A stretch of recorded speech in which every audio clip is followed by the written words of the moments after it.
¿Cómo funciona un poquito la jaula? Esto lo vas a escuchar muchas veces, yo voy a intentar hacer mi mejor explicación. Si vos trabajás, tenés una inflación del 2% que se come tu salario. Pero tu salario no sube un 2% anual. O sea que perdés 2% anual. Pero ahora te voy a contar algo peor. La inflación no es del 2% anual. El IPC es mentira. Nunca fue verdad. Está mal calculado a propósito. No entra alquiler, no entran bienes de lujo. Cuando un ordenador hoy no es un bien de lujo. Si no tenés un ordenador, en muchos casos no puedes ni trabajar. Y si no tenés un móvil, ni te digo. Pero eso no entra, ¿no? Porque ¿para quién necesita un teléfono hoy? O un ordenador. Necesitas arroz, ¿verdad? Ya, pero ¿cómo compras el arroz? Con el ordenador, ¿verdad? Vale, pues ahí es cuando te empezás a dar cuenta de que la canasta básica a la cual le achacan el IPC, pues es mentiroso, es tonto, es un número absurdo. La inflación en realidad es del 8-10% real. Y depende en qué momento.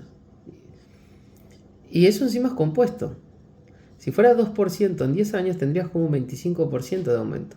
Pero un 8 o un 10% en 10 años es más del 100% de inflación. Y eso es lo que vas a vivir. En 10 años, si vos cobras 40.000 al año, en 10 años, si no cobras 80.000, perdés poder adquisitivo. Si vos cobras 40.000 y en 10 años cobras 60.000, perdiste 20.000 de poder adquisitivo. Así nomás. Y eso no es solamente lo que ocurre. Esa es la inflación estructural del sistema, ¿sí? Que la hace para crear esa necesidad de urgencia que todos tenemos. Y además la inflación se genera también por la necesidad de expansión de los gobiernos. Los gobiernos utilizan políticas keynesianas que para evitar crisis en teoría lo que hacen es imprimir dinero porque es un mal menor y gestionable. El problema es que, ¿qué pasa con las políticas keynesianas? Que están muy bien en la teoría. ¿Cómo se aplican en la práctica? Se imprime dinero, pero luego no se hace un contraplan para extraer la cantidad de oferta de dinero en el mercado. ¿Por qué? Porque eso quitaría votos. Ahora, cuando vos imprimís mucho dinero y subvencionás un montón de cosas, eso genera un montón de votos. Entonces, ¿qué hacen todos los gobiernos keynesianos? Imprimen, pero no retraen. Eso que termina ocurriendo, que al haber más oferta de dinero, pues las cosas suben. Entonces tenés una inflación peor. A esa inflación que genera el gobierno, más la inflación estructural, ahí ya tenés pérdida de poder adquisitivo. Ahora le tenés que agregar las guerras. Las guerras, en teoría, como la de Ucrania, la de Israel, que están ahora en el 2025, etc., en teoría suben los precios de ciertos bienes, ¿no? Como por ejemplo el gas, la electricidad. Y ahí es donde viene el gobierno otra vez. El gobierno, ¿qué hace? Te pone leyes verdes, te dice, centrales nucleares aquí no, en España no se puede extraer uranio, el carbón no porque no es verde. ¿Qué termina ocurriendo? La electricidad sube porque estás atado de mano, no puedes producir energía, está prohibido.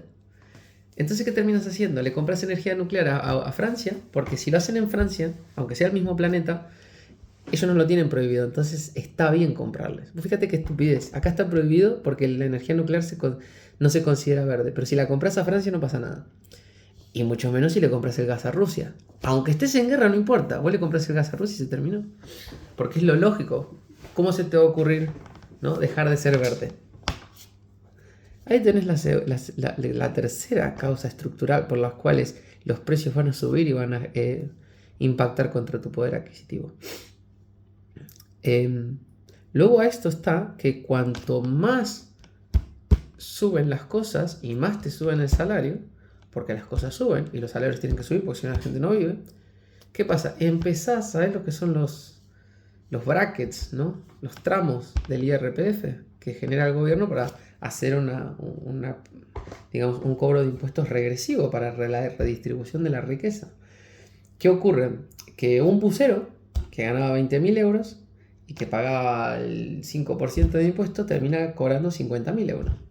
Con menos poder adquisitivo, pero ahora ya no paga el 5%, ahora paga el 15, el 20%. Y vos decís, ¿por qué? Y porque los tramos ha avanzado en los tramos, pero no ha avanzado porque tenga más poder adquisitivo. Simplemente como se devaluó el dinero y no se movieron los tramos, termina pagando más impuestos. ¿Entendés? De hecho, hoy, personas que cobran el salario mínimo, como el salario mínimo en términos de precios se fueron por el tema de la inflación y se agrandaron, Pues ahora la gente con salario mínimo, incluso con subvenciones del Estado, termina pagando al Estado impuestos. O sea, el Estado se autopaga, básicamente. Te da la ayuda y luego se autopaga porque no modificaron los tramos. Sigo, porque hay más. A todo esto le tenés que sumar, ¿no? La inflación que se genera por la impresión de dinero en otros países, ¿no? Y la necesidad de ampliarse. Pero vamos a empezar con el nuestro porque en el país local ya tenés ese problema. ¿Qué pasa? Vos te querés comprar un coche. Entonces el coche vale 10.000. ¿Qué pasa? Viene alguien y no tiene 10.000. ¿Pero qué hace? Pide dinero. Pide dinero al banco, entonces el coche lo compra por 10.000. Entonces, ¿qué termina ocurriendo? Que todos hacen eso. Porque nadie tiene 10.000. Entonces, ¿qué termina ocurriendo? En general, que el coche se convierte en un producto, en un activo financiarizado. Y eso lo que hace es dumping, ¿no? Porque luego el precio del vehículo va a subir. ¿Por qué? Porque el banco está imprimiendo dinero, entre comillas. Hay mucha demanda de coches, el banco está metiendo mucho dinero, permitiéndole a mucha gente comprar, lo que hace subir los precios. ¿Y qué te ocurre a vos que estás queriendo comprar el coche orgánicamente, ahorrando pesito a pesito? Primero, que tenés toda la inflación y todos los problemas que te comenté antes mientras ahorras. Y segundo, en el momento que vas a comprar, tenés que pagar el incremento de precio, porque ahora, como es un activo financiarizado, el coche al contado vale más caro que financiado. ¿Por qué? Porque el concesionario se dio cuenta de que financiándote tiene un ingreso recurrente en el que potencialmente tengas un impago y bien se quede con el coche o te cobra una multa. Pero si te vende el coche así, pum, de una, no tiene posibilidad, no tiene recurrencia, no tiene cash flow. Me pagan el vehículo ahora y yo con ese dinero lo tengo que gestionar. Mientras que si yo vendo coches en plan suscripción, porque la financiación es una suscripción, pues yo tengo cash flow. ¿Entendés? Y a eso le tenés que sumar que cuantos más coches se venden y qué sé yo, hay impuestos para estos coches. Hay 21% de IVA y qué sé yo. Lo bueno de los coches es que cuando vos los vendés ya no pagás IVA, hay un montón de cosas que no pagás, ¿no? Haces un cambio de nombre y poca cosa más. Pero si quisieras comprar, usáramos el tema de la vivienda es mucho peor. Porque tenés los intereses de la hipoteca que te van a cobrar, que bueno, en el coche también, y tenés el IBI y todos los impuestos que te van a cobrar el gobierno por las transacciones. Al gobierno le interesa que los pisos sean caros, no baratos. Porque cuantos más caros sean, más te cobra de impuestos. Y encima, si esos impuestos los pagás con financiación, el gobierno los puede poner altos, porque total no te vas a dar cuenta que los pagas. Eso se diluye en una cuota mensual. ¿Entendés? O sea, ¿qué te quiero decir con todo esto? Porque podría seguir así. Te estoy haciendo el diagrama de la jaula. ¿Entendés? De cómo vas a correr y no vas a llegar nunca. Porque la gente local te hace dumping. Porque la inflación estructural y todos estos problemas que genera el gobierno es como si quisieras llegar a la cima de la montaña y estás corriendo y esto está lleno de aceite. No vas a ir a ningún lado nunca. Nunca. Escucha bien. Nunca. Por más dinero que ganes, esto no está diseñado para que salgas. Ni para que ganes. Nunca lo vas a conseguir. Nunca. Podés tener un mejor estándar de vida. Sí. Y el dinero y el estándar de vida es importante dependiendo de los niveles. Pero eso no te vas a escapar. No te vas a escapar nunca. Y siempre vas a estar peleando, no contra eso. Y luego puedes decirnos que compro. ¿Qué compras? ¿Qué compras? Mira, lo único que te va a salvar de todo esto, porque podría seguir, ¿no? Con temas de políticas, de cómo compran votos, ¿no? Y pagan subsidios. Compran dinero pagando subsidios con los impuestos que te cobran. O sea, vos pagás subsidios y el gobierno utiliza tu dinero para comprar votos, para que el mismo gobierno que te está extorsionando impuestos se mantenga en el tiempo creando una clientela con tu dinero. ¿Entendés? El gobierno no se va a ir.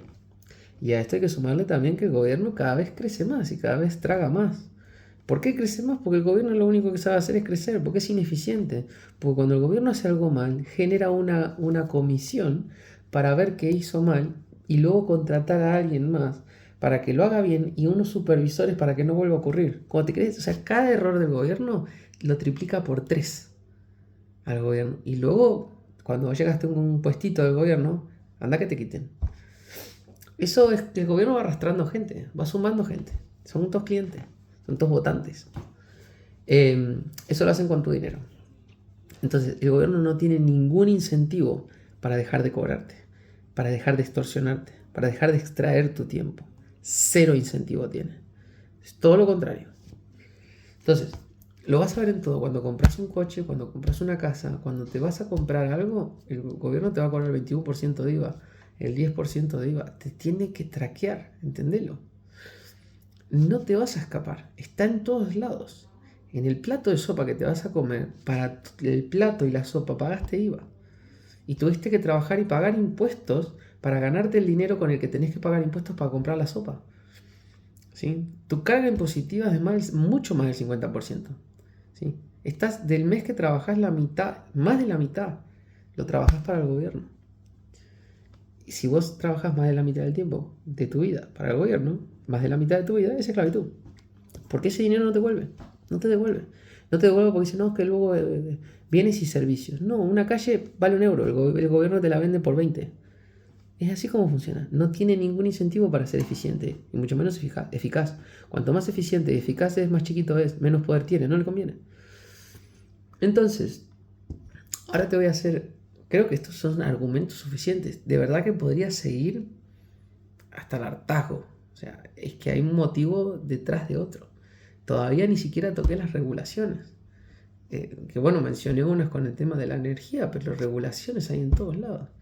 El gobierno regula para intentar que el juego sea limpio. El problema es que en el momento que se mete el gobierno y te regula algo y se tiene que meter en medio para ver qué está pasando, desincentiva a ambas partes, a la que iba a perder y a la que iba a ganar. Porque se metió el gobierno de por medio y es tan torpe, que al final no gana nadie. El único que gana es el gobierno. ¿Por qué? Porque ahora tiene una sección para meterse ahí y crecer. Y cuantas más personas haya que quieran hacer eso y más gobierno que se quieren entrometer, más va a haber. Esto, por ejemplo, los jueces, ¿no? En los divorcios, en un montón de cosas, terminan entorpeciendo. No tienen incentivo para hacerlo bien. Y cuanto más, como te digo, cuanto más trabajo tengan, más justificada está su existencia. ¿Por qué lo van a hacer bien? Pensalo. ¿Por qué un profesor va a decir mi materia ya no es útil? Cuando vos tenés un profesor de filosofía y ya existe, no sé, los niños nacen con filosofía, con ya sabida, imagínate. Tenés un profesor de filosofía, es funcionario, no lo puedes echar. Tenés que conseguir gente ahora que quiera estudiar filosofía. Y aunque no sirva para nada, vos tenés que llenar la clase. Es así como funciona. El sistema es estático, ¿sí? Todo es estático. Vos vas a ganar tanto por año. El profesor va a tener un contrato de por vida porque es funcionario. Los gobiernos son 4 años. Una pensión de divorcio es tanto. Está bárbaro. El problema es que la vida es dinámica. Vos por ahí no llegas a final de año. Te decían, no, te van a pagar 75 al año. Si llego vivo. No es que te va a pagar 75 al año. Ya. Hoy 75 es mucho. A final de año, después de semejante inflación como pasa en Argentina, es echar chipalito. La vida es dinámica. El Estado, el gobierno, solo ve cosas estáticas. Porque si no tiene algo estático, no lo puede gestionar. Pero mientras tanto, nuestra vida es dinámica por sobre todo eso estático. Y en lugar de poner medidas dinámicas que acompañen a la vida, sobre todo, por ejemplo, porcentajes, que diga, bueno, vos le vas a pagar un tanto por ciento de tanto. No. Es estático. Y hay que estar ahí actualizando. De hecho, la bolsa funciona igual. Bueno, ahora te hago otro, no explicándote la jaula, sino que explicándote la macro, o sea, por qué las diferentes jaulas no se comunican entre sí.